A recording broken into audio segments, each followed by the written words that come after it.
ಎಲ್ಲಿವರೆಗೆ ಹೋರಾಟ ಯಾತಕ್ಕಾಗಿ ಹೋರಾಟ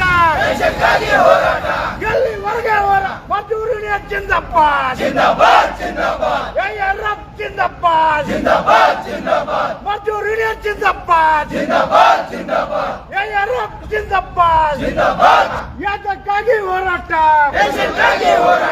ಯಾತಕ್ಕಾಗಿ ಹೋರಾಟ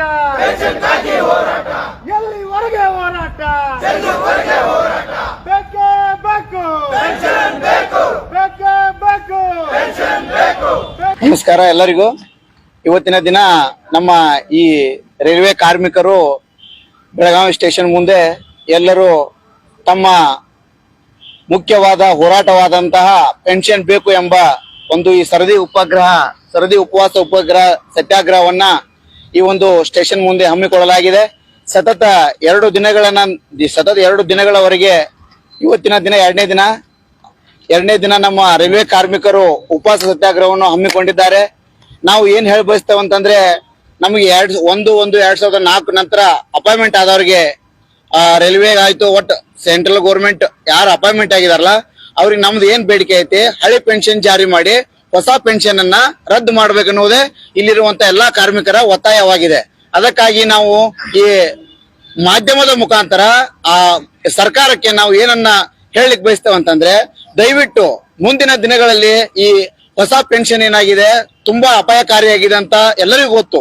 ಆ ಅಪಾಯಕಾರಿಯಾದಂತ ಹೊಸ ಪೆನ್ಷನ್ ಪದ್ಧತಿಯನ್ನ ರದ್ದು ಮಾಡಿ ನಮಗೆ ಬೇಕಾದಂತ ಹಳೆಯ ಪದ್ಧತಿ ಪಿಂಚಣಿ ಪದ್ಧತಿಯನ್ನ ಮರು ಜಾರಿ ಮಾಡ್ಬೇಕಂತೂ ಮಾಧ್ಯಮದ ಮುಖಾಂತರ ಸರ್ಕಾರಕ್ಕೆ ನಾವು ಎಲ್ಲ ನಮ್ಮ ಕಾರ್ಮಿಕ ಬಂಧುಗಳು ಒತ್ತಾಯ ಮಾಡ್ತಿದ್ದೇವೆ.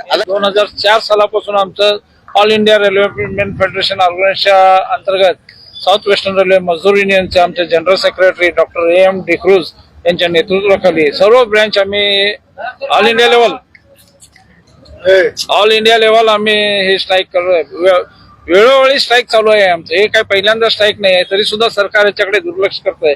हे 2004 नंतर जे कामाला लागलेत त्यांना पेन्शन नाही आहे. त्या पेन्शन मध्ये आजकाल एवढी महागाई वाढली. आमच्या जुन्या पेन्शन मध्येच पोट बघणं महाग आहे, तर नवीन पेन्शन मध्ये ही मुलं, आताची मुलं काय आपलं पुढे हे करणार आहेत. आणि तुम्हाला माहिती आहे आजकाल वृद्धाश्रमाची ही संख्या वाढत चालली. का चालली? मुलं बाळ कोण बघत नाहीत. पेन्शन हा एकच कर्मचाऱ्यांचा आधार आहे, आणि तेच जर तुम्ही काढून घेतला तर ह्या कर्मचाऱ्यांनी काय करायचं पुढे, त्यांचं 60 वर्षानंतर काय काम करायचं आणि आयुष्य कसं जगायचं, तो मुख्य आधार आहे पेन्शन.